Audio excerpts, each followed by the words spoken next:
Have you ever daydreamed about waking up in a tropical oasis every single day? I used to long for better weather and a full ocean view. And then I found Panama. Whether you're retiring, investing, or starting a new chapter in your life, securing your residency in Panama is the first step to making that dream come true. Believe it or not, getting residency in Panama is not as complicated as it sounds. Join us as we dive into expert advice on how you can navigate the residency process with ease. This is your insider's guide to turning your Panama dream into a reality. Stay tuned. You won't want to miss a single minute. Welcome to the Panama Podcast, from dreaming to doing. I'm your host, Melissa Darnay, an American who's been living her someday, every day since 2012. Get ready for a weekly dose of Panama sunshine and inspiration, from hilarious expat adventures to insider tips on living, investing, and having a blast in Panama. Curious to learn more? Go to choosepanama.com and snag your free copy of Panama Uncorked. Joining us today is Ricardo Faraudo, founding partner of DenFab Law. Ricardo is not only an attorney that I use for many of my real estate clients, but he's also my personal attorney and has been since I got to Panama in 2012. Ricardo, before we get into the meat of the topic on everyone's mind, how to get residency in Panama, I'd like to take a minute so people can get to know you. Where did you go to law school? I actually went to law school here in Panama, in Universidad Santa María la Antigua, better known as USMA. I graduated from law school when I was like 22, turning 23. And at that time, I wanted to do my master's, which was also so I could go and do like a specialty, because you do like pretty much a general here. So I went to Fordham Law School in New York. They had a really good banking, corporate, and mergers like program. So I went directly when I was 22 years old, more or less. I did my master's, which was for a year. So after that, I came back, worked around 2-3 years in a bank, in a securities department. And after that experience, I decided to open up my own law firm. What year did you start DenFab Law? It was 2005. Okay. April 2005. It's interesting story. Like I have my really good friends who we went to law school together. And I called one of them, Carlos Newman, who's my partner since then, still now. And I told him like, hey, I have this idea to open up a law firm more or less in this area. And he told me like, oh, I'm doing the same thing. And he was a little more specific. Like he had studied a lot about, the market of retirees. And we were like, okay, perfect. And he was like, but I need a partner who's willing to start right now. So I was like, okay, I'll just quit my job and start. So I literally worked like until like Friday at the bank, and Monday I went to like an empty office, like no clients. Like, all right, I'm here for day one. So it's been almost 20 years. And at that time, you were really focusing on retirees instead of people like me. Yeah, it was a very interesting time here in Panama. Panama, I think back then wasn't really on the market so internationally. I still think it has room to go like Definitely. Internationally. But back then, like even seeing a foreigner was weird. Okay. So it was like, but we had been named like by I think International Living, like the best place to retire for like 2-3 years in a row. And there wasn't that many law firms that were mainly focused on working with foreigners. I think there was like 2 more or less at the time. Okay.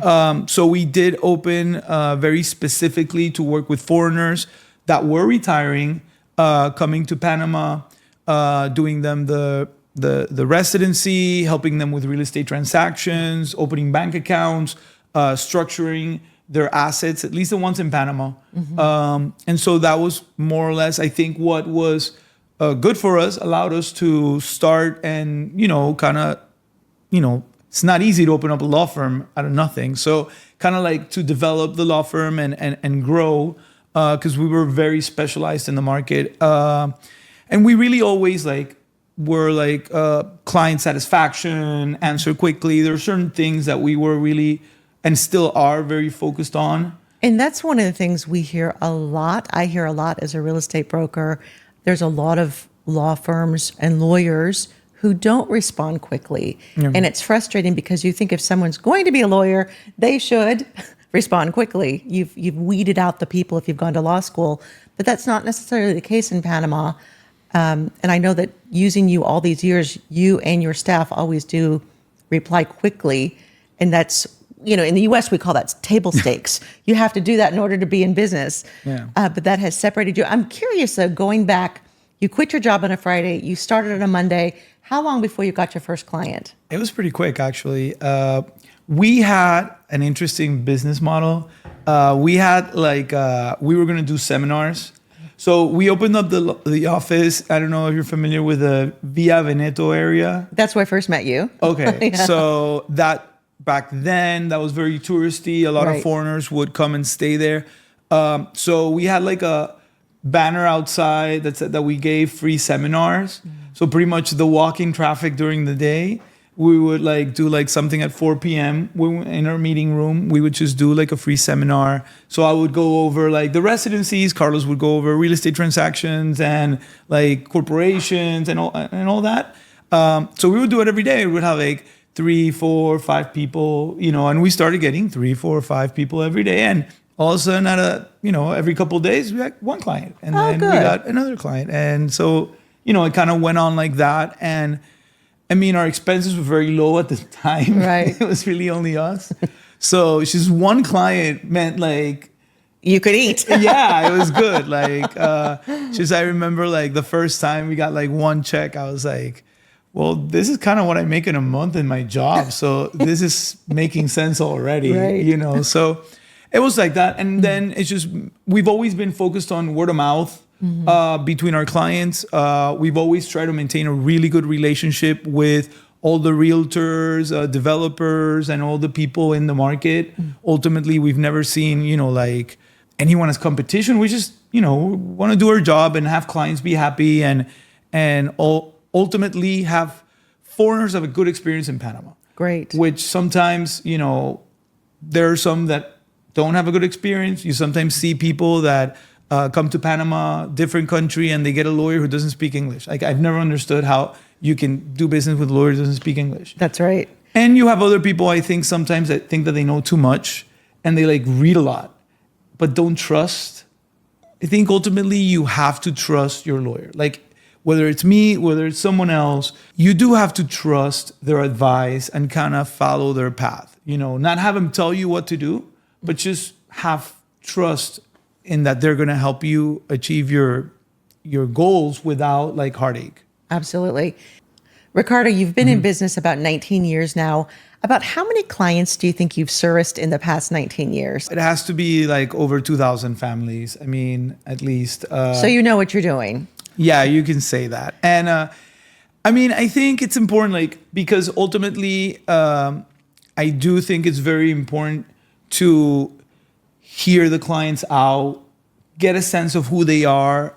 Different people have different goals, And different needs. Yeah, correct. Goals, needs. So more or less understand them, understand what they want so we can better advise them, not just impose. And you do see, there's all different dynamics, between couples, so we do have a lot of experience and kind of know very well how to handle, clients and give them a good service.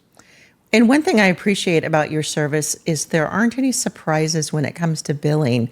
Okay. I know a lot of people, especially from the United States, when they think attorney, they want to duck and run because there's always a lot of surprises when it comes to the billing.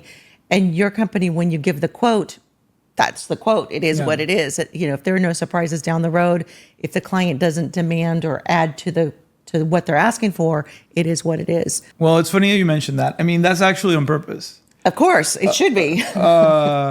Yeah, when we opened up the law firm initially, we always did just a flat fee. This is what it is. Because of what you mentioned, we were just thinking, clients don't like to be surprised. No, they don't. So we always quote you. And that's another thing. Like sometimes like it's not too like, I understand when people just want to see price, right? Like it's in everyone's nature. Whenever I go to a different place, I'm like, hey, how much is this? Right. You know, I do like to listen to the client and understand them sometimes even before making a quote so I can provide a better quote, you know, a very, but I do quote before doing anything because I think it's important to have that aspect clear and for clients as well. So they can meet me, they know who they're dealing with. This is the price. This is what, and for this, we're gonna help you and we're gonna do everything. And when I put my expenses, it's the flat fee. If it costs me more, it costs me less. You know, generally it's more. I don't, you know. Nickel and dime. No. I try to give my clients the best experience out there. You know, it's just like with everything, picking them up, you know, at their house, taking them to immigration, when we do the bank account or whatever, it's just, and I'm not really thinking about expenses, you know, like it's just, so yeah, I try to just have it be like that. This is it, you pay it, this is what you get. You're not gonna have a problem at the end. You're not gonna have issues. A surprise. Yeah, you're not gonna have surprises. And if I say this is what we're doing, that's what you're gonna expect. Ricardo, what are the most popular residency options available for expats in Panama right now? Okay. I mean, there's different types of residency. Mainly, we focus on three main residencies that are really excellent options for expats. I would say number one is the tourist pensionado visa. This visa has been, you know, since day one that we opened up the law firm, it has been. This is the retiree visa. This is the retiree visa, yes. It's one of the main ones we do. It's very, you know, a lot of people meet this standard. The thing is you do have to be retired, okay? So the pensionado visa, basically, if you are receiving $1,000 a month from Social Security or military pension, like a government type pension, it could be a state pension, something where you worked all your life and you are receiving this amount, $1,000 plus $250 per dependent. Generally in retirees, it's just one dependent, the spouse. Sometimes you get a younger child, so you can do the amount $1,250, $1,500. Then the Panamanian government will grant you indefinite residency. Okay, indefinite meaning it doesn't expire. A lot of people don't get that. Yeah, it doesn't expire. So you apply for the visa. It's a 6-month process. While they grant you the visa, they give you a 6-month ID while it's in process. And within the 6 months, they'll give you an indefinite residency, a permanent residency. And that's it. Pretty much that's the whole process. When you get the tourist pensionado visa, since it's a visa meant for retirees, it has certain discounts, the discounts that Panamanian retirees receive, which are quite good. You get 20% in discount in restaurants, Is it 20 or 25%? I think it's 20. Okay. I think it's 20. Could be 25, but I think it's 20. Okay. Discount in hotels, traveling. You get a small discount on the electric bill. Movie theaters. Yeah, movie theaters, medicines. There's a lot of good discounts, so it does help a lot because ultimately, you know, if you are living on a budget, all these things help out. So that's one of the main visas. I do want to say you can do this on a private pension because I get this asked a lot. So, for example, ExxonMobil has a pension program. You could do ExxonMobil pension. Correct. Okay. Like any company where you retired from, even if it's a private company and you get a monthly pension, you can use for this. What you cannot do is use like money that you receive out of your own investments, like rental income, dividends. And because the idea is that it's something that you receive and for the remainder of your life, guaranteed. And you cannot like take it out. So anything that you can control and like kind of like stop, I mean, that would be like, no, then that won't qualify. Now, do you actually have to be the age, or can you be 30 years old getting a pension and still qualify under the pensionado visa? Yes, you can. I think once I got a pensionado for a 25-year-old. Yeah, it has no minimum age. Okay. As long as you are receiving a pension, regardless of your age, you can obtain the pensionado visa. It happens a lot with military pensions. Military people, a lot of them get disability pensions. Just a lot of militaries, like for if something happens, they at a younger age can collect a pension. Okay. So as long as you're collecting a pension, you can obtain the Pensionado visa. Okay. To bullet point this, the Pensionado, you have to have a minimum amount of money, about $1,000. 1,000 plus 250 per dependent. There's no minimum age. You just have to meet that qualification. And how about, does it matter where you're from? Does the country of origin matter? No, you can do the Pensionado regardless of. So we're from US, China, Russia, it doesn't matter. Correct. What happens is that there are certain countries that have better retirement systems than others, or because of the currency, because it has to be the equivalent to USD, right? Okay. So for example, I know Canadians meet the threshold of Pensionado very easily. I've had a lot of Colombian clients. Apparently, they have a decent retiree system. So it depends on that. Europeans. So that's the main thing. So maybe somebody coming from India where there's not a good exchange rate, it would be harder to meet that threshold. There's certain countries where, I mean, sadly, but having a retirement of above $1,000 is not that common. Where there's certain countries that, everyone has a retirement of that amount. Okay. You have to be collecting the retirement. Because you do have to provide a letter, and the letter can't say that you are entitled. It has to be that you're receiving. So a lot of people ask me that because I know a lot of people want to push back the retirement age because that's what they want you to do. But so you have to be receiving it. Good to know. So then you've talked about the Pensionado visa. Let's talk about the other main visa, which is the Friendly Nations visa. So the Friendly Nations visa is a really good product. It's a visa that came out like about 10 plus years ago.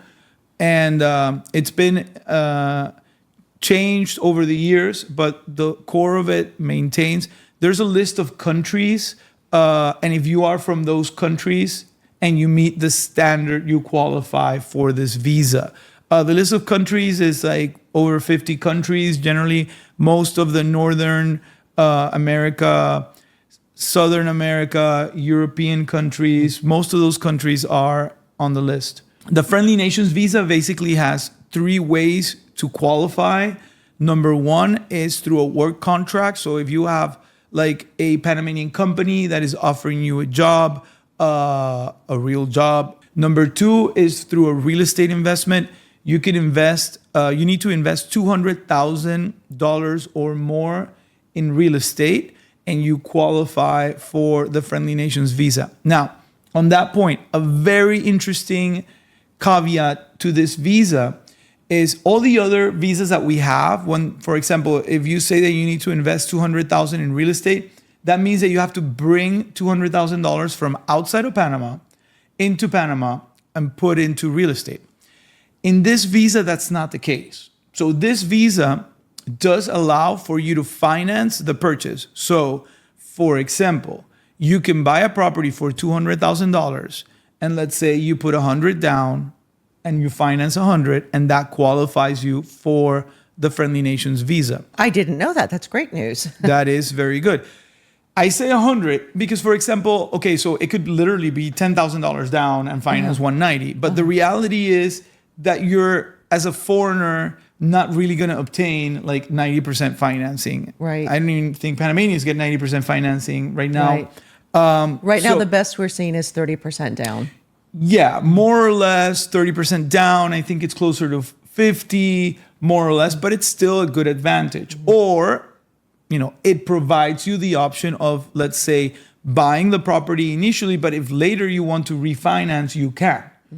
Because the Friendly Nations visa, there's different from the Pensionado visa. It's 2 applications towards indefinite residency. So you first have to apply for a 2-year temporary residency. So you do the process for 6 months, and then they give you a 2-year temporary residency. And then after 2 years, you do a second application, an application for 6 months. And then within the 6 months, they give you the indefinite residency. So it takes 3 years more or less to get the indefinite residency, and you have to have the property at least those 3 years, as you need to show for your second application that you still have the property. But let's say if you bought the property with cash and then during those 2 years you establish, you're a resident, you have a bank account, now with time you can obtain financing, you could refinance, and that would still qualify for the Friendly Nations visa. So that's a really good, interesting part of this that I think facilitates for a broader market. And the third way to do it? The third way to do it, which is also a good option, is that you can do a time deposit in any Panamanian bank for a period of 3 years or more for $200,000 or more. So that's like a CD. That's a CD, correct. Right now, the interest rates here in Panama are quite decent, so it's not a bad option. And the other interesting thing is that the interest that you earn on that CD, you can dispose of it during the whole time frame, do what you like. Panama doesn't charge interest on interest rates. So basically that, you can use all the interest payments at your disposal. You said that there were 3 main residency visas. What was the third one? Our newest product or our latest, let's say, residency option is the Qualified Investor Visa. This is also known in some circles as the Red Carpet Visa. Internationally, it's known as the Golden Visa because it's very similar to Golden Visas for other countries. So this is a law that was passed in November 2020. There were some things added to this visa to make it more attractive for clients. For example, they set apart all the other residencies are processed at the immigration office. This visa, you start with a process at the Ministry of Commerce. So there's a specific office in the Ministry of Commerce. It's run more like they have a manager and staff specifically for these applications. You can do a lot more when you're seeing the documentation with them by email and get quicker responses and everything. So you process it at the Ministry of Commerce. That's one of the advantages. Number 2 is that clients can apply without being here in Panama physically at the moment of application. So that's a very big thing because even if clients come to Panama, like for example, in the flow of things of what I generally see is you have a client, they're interested in buying a property, they come to Panama for a specific amount of time, they want to see the property in person, and let's say you show them the properties, within the last couple of days of the trip, they decide which property they want to buy or they go back home. And then at that point, let's say they do a reservation and they go through the process of buying the property. They don't necessarily have to come back for the residency application. We can process the application through power of attorney, having all the documents sent back and forth through private courier like FedEx or DHL. We can do the application. Then another of the improvements on this visa is that the process only takes 30 business days. So that's more or less like a month and a half. So it comes out really quick. You get an indefinite residency on the first application. So you don't need to do several applications like a Friendly Nations visa. And then finally, one of the other things that is actually quite a big deal is that you can apply for the Golden Visa when, for example, if you buy a property that is in pre-construction, you can still apply. So all the other residency options that you can do by real estate, the property needs to be completed and transferred legally to you, whether it is in your name, corporation, foundation. So, for example, that pretty much takes out the whole pre-construction market on doing that residency, or at least you have to wait until the property is constructed. So if you're interested in buying a property that's going to be ready, let's say in 3 years, which is quite common, there are several projects that are interesting. And then the whole Friendly Nations visa takes 3 years. So you're looking at like 6 years to where you can actually get indefinite residency. In the Golden Visa, you can put the real estate investment down right now. And there's a method in which, with the promise of purchase agreement, a confirmation letter from the developer, plus a bank statement showing that the funds were received, we can move forward with the residency application right now. So you can get an indefinite residency right now. So you could get a residency in 45 days and you may not get your property for 3 years. Correct. But Interesting. you do that, and that is actually very interesting for a lot of clients, because once you get the indefinite residency, you can request the Panamanian cédula, which is our local ID. So that's quite useful. And then once you have the local ID, you can also get a tax number if you want to declare taxes in Panama, which has, a lot of people need a country where they declare taxes, because some people just live all over but don't declare anywhere. So you can use Panama to declare. We don't charge taxes on foreign income, so that's an advantage. You also start the clock, because if you're interested in becoming a Panamanian citizen, you need to wait 5 years after getting the indefinite residency. So with the Golden Visa, you can within 45 days get an indefinite residency, and within 5 years you can do the citizenship process. Yeah, my husband is just getting his citizenship right now. He's very excited. He is. From Brazil. Ricardo, are there any recent changes to Panama's immigration laws that potential expats should be aware of? I wouldn't say like any recent changes that they should be aware of, like anything major. I mean, the laws have pretty much stayed very similar. Sometimes, sometimes it does happen with every government that changes. We change governments every 5 years. Sometimes like there might be a tweak in one law. Like for example, in the last government, the Friendly Nations was amended. Who knows? Maybe they'll do something with now that we have a new government. But overall, not anything specific right now that I can tell you. Pretty much for the last couple of years. The one thing you do is very important. Like for example, we didn't for the Golden Visa get too much into the details. To qualify for the Golden Visa, there was like a caveat on the visa.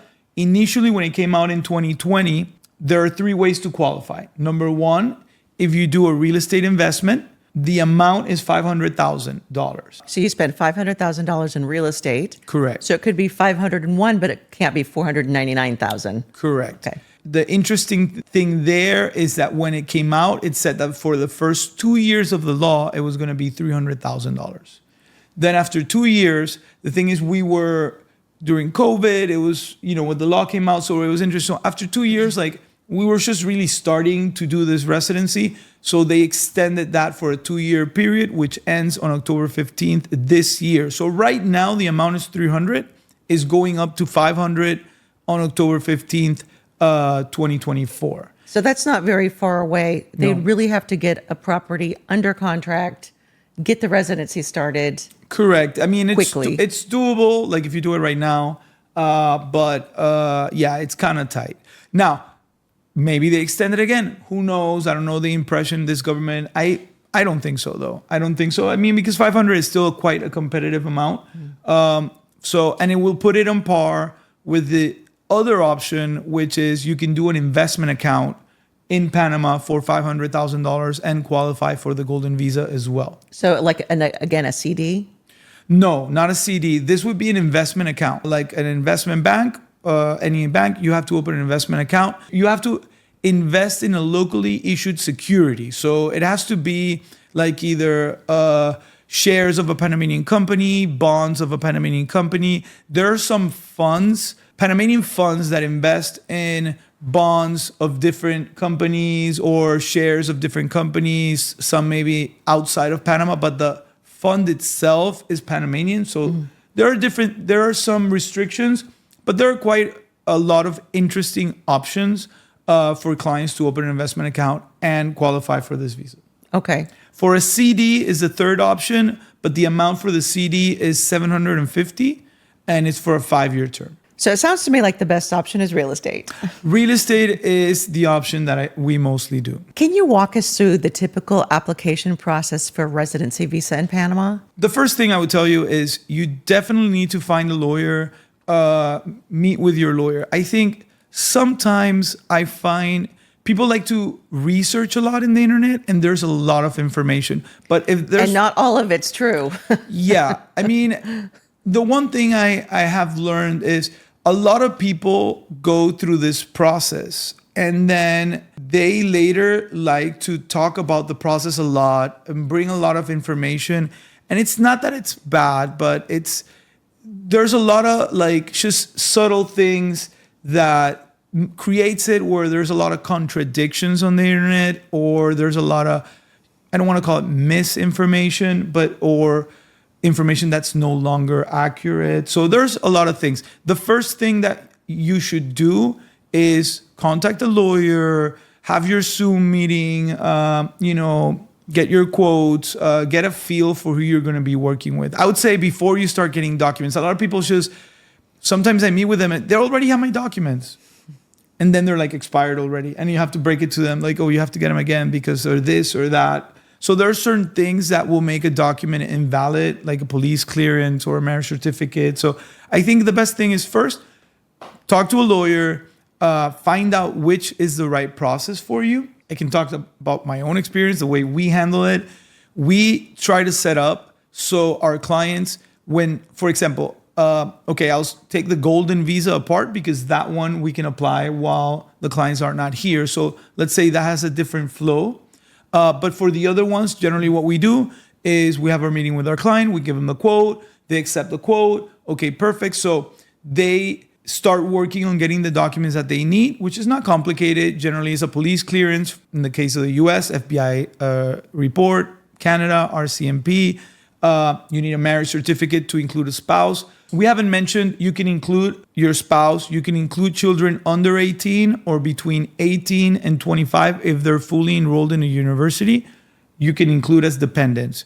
You can include your parents of the main applicant. So a lot of people want to move to Panama, but they're taking care of their mother or their father. You can bring them and include them as dependents. That's great information. I didn't know that. And with the aging population, that's a big perk. Yeah, no, of course. It's a reality a lot of people live. So going back to the Pensionado visa, if a couple is applying, you need $1,000 for him, $250 for his wife, and then if he's bringing his parents, then that's another $500. So if he has a pension of $2,000 a month, then he can qualify as a pensionado with 3 dependents. Correct. That's amazing. Correct. So going back to the flow, so they get the documents. Once they have the documents, I tell them that just to do a trip to Panama. We have clients come for a week. That's 5 business days. We really do it like in 4 or 3, but I always have to like 1 or 2 business days. You never know. Sometimes like the system will go down. It's like things that don't happen, but anything can happen. So I tell them generally like arrive on a Sunday, you can leave Friday afternoon. So the first day we will meet at my office, sign all the documentation. Then they won't have to go to immigration at all, only once. We generally take them Thursday morning, like first thing in the morning. We have a driver pick you up, take you to immigration. My assistant's there. Then you take the picture ID, they give you the ID, and then you're done. You can leave. We apply through the special power of attorney. So we handle all of that. That's more or less like the flow. So at that point, you will have 6 months on your temporary ID. If people are staying, they can stay as long as they like. If people are leaving, they can leave. And within the 6 months, generally more like 3 to 4 months, I will send you an email letting you know that the resolution granting you the residency was issued, and that whenever you can coordinate to come back to Panama. That can be a short trip, 2 days. And at that point, we'll take you back to immigration, very quick trips just to get a new ID because they take the picture every time. And you'll exchange your 6-month ID for the indefinite ID. Now, does it typically take that full 6 months?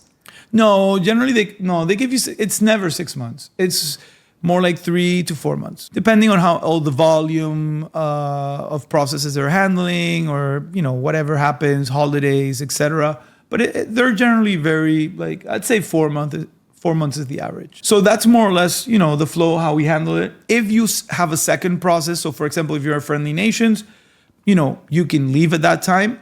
You really don't have to be here during the 2 years. You can be or you cannot. The Panamanian residency, I think this is very important, is what I call it's a low requirement residency. And I'm not talking about the requirements of the documents where I think it's fairly easy to qualify.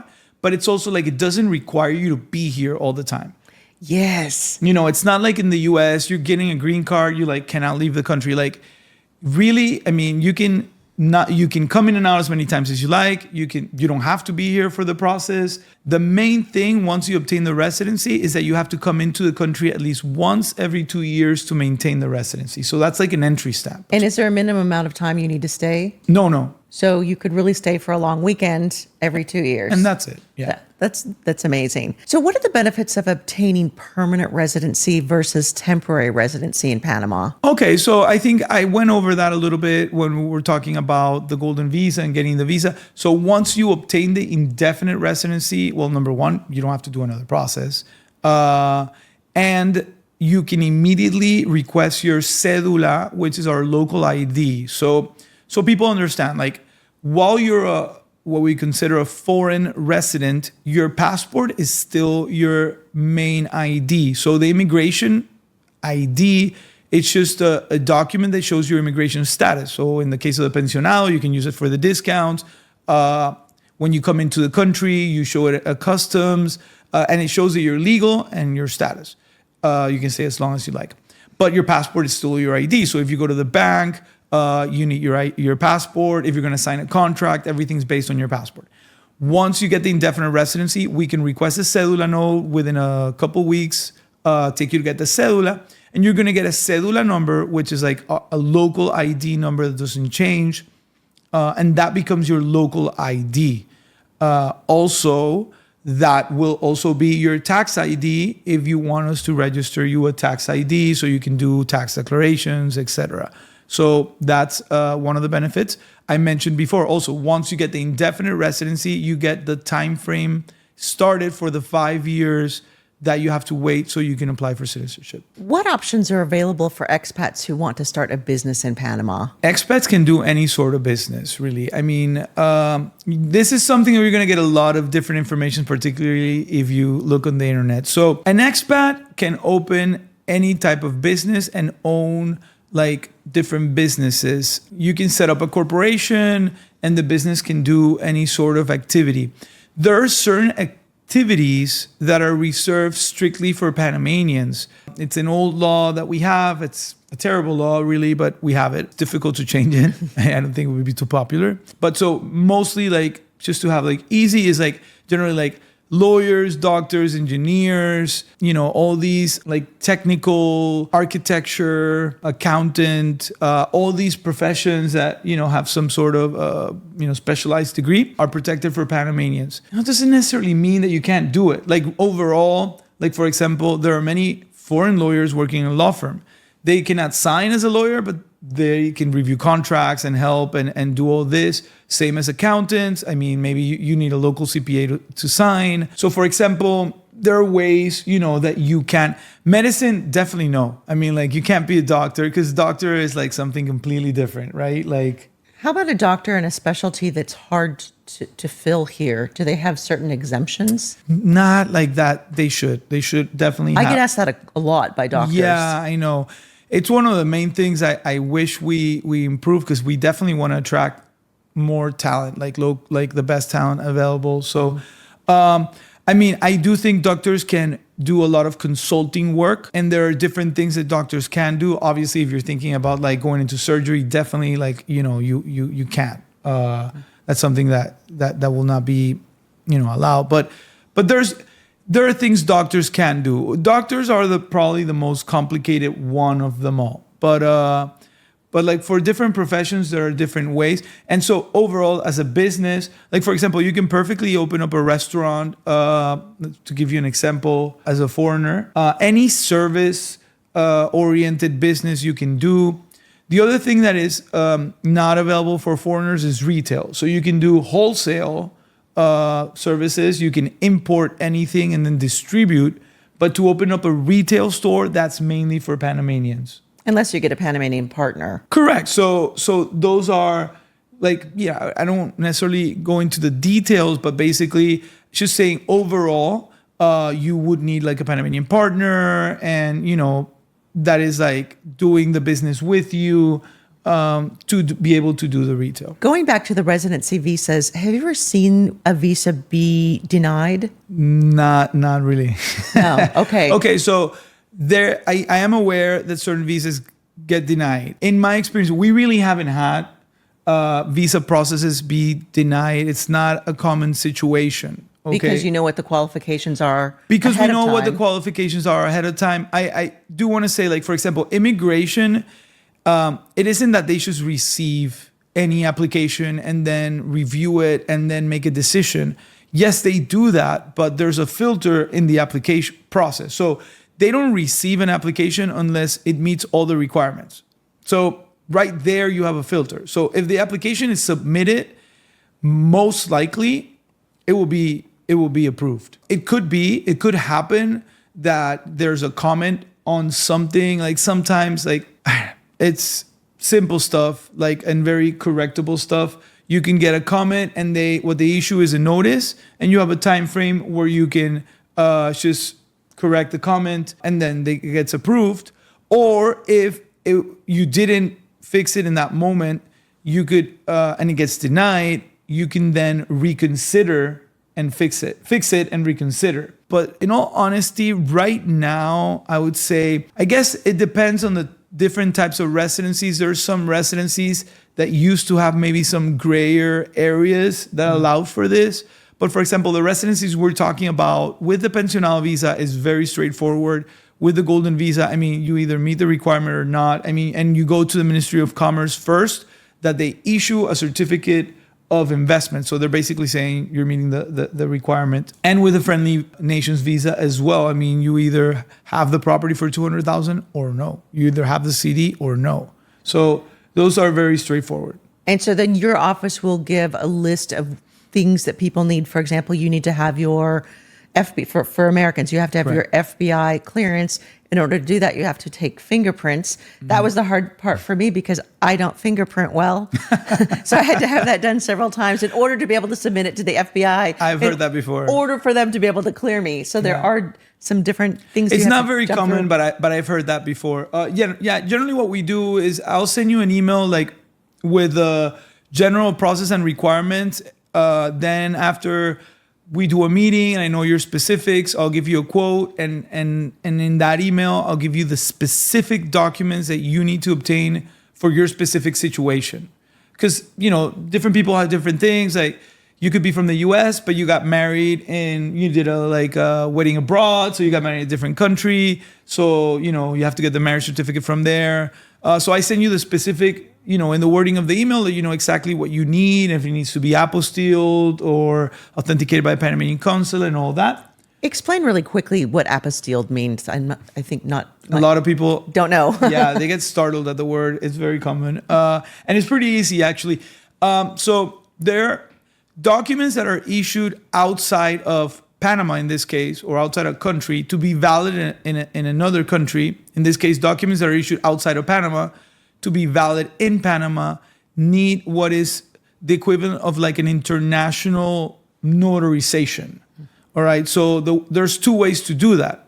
You could take it to the consulate of the country you're going to use it at. So for example, in this case, it would be a Panamanian consulate in the country where your document is issued. So let's say in the US, and they can authenticate it, and then it will be valid in Panama. Because the consulate is like an international notary that Panama accepts in that sense. Or there's the apostille. The apostille comes from the Hague Convention, which is a treaty, you know, signed like in 1956.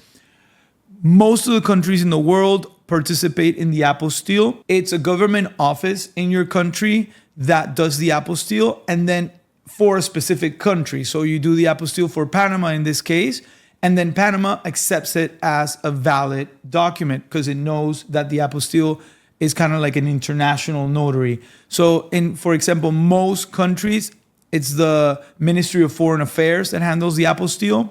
In the US, it's done by the Secretary of State. For state-issued documents, and for federal-issued documents, it's at the Secretary of State of Washington, D.C. And having said that, I mean, in the U.S., you have all sorts of service providers. So if you like just Google like obtain apostille, you're going to have all these companies that this is what they do. So I try to provide, you know, links and this to my clients so they don't get overwhelmed because it's really easy to get, you know, you just fill out a couple of forms and you send it to this company, and that intermediator gets it and they can send it down to me or back to you, and then you send it to me or just bring it down when you come to Panama. It's not that complicated. And Ricardo, one final question. How can expats stay informed about any changes in Panama's immigration policies? It's not that easy, really. I mean, generally, there are a lot of forums online and podcasts like this. So there's a lot of information. We have an Instagram account and DenFab Law. So whenever there is a change in any immigration policy, we do post on it, stories. I write a lot of articles on it. So I try to keep my clients and through the different social medias informed. Now we have a YouTube channel, which we're starting to do videos. Hopefully I'll upload this one.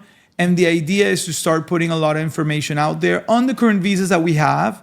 And if there's any change, definitely immediately go and inform about the change, because all these changes tend to be generally positive. And I will definitely put a link to your Instagram and your website in the description below, and we'll also look right below. It'll be on the screen. So if people want to get in touch with you, they can get right in touch with you on your Instagram or by email. Excellent. Ricardo, any final thoughts before we sign off today? I think overall, Panama is a great option for foreigners. I mean, even if you're just coming to check it out, it's a great place to trip. It's a great travel. Like you have a beautiful city, which is not like any of the other cities in Central America. It's more like, it's a lot more... Like a young Miami. Yeah, it's like a young Miami, but then you can go to the interior of the country where you can see the background here. Everything's very green and lush, and you have oceans, and you can, you know, and everything's close. It's like nothing is really far away. There's no place that is more like 5-hour car ride.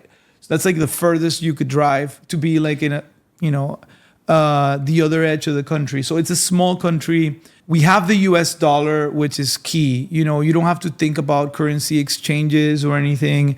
And, you know, we have direct flights. Copa and the international airport just provides direct flights everywhere.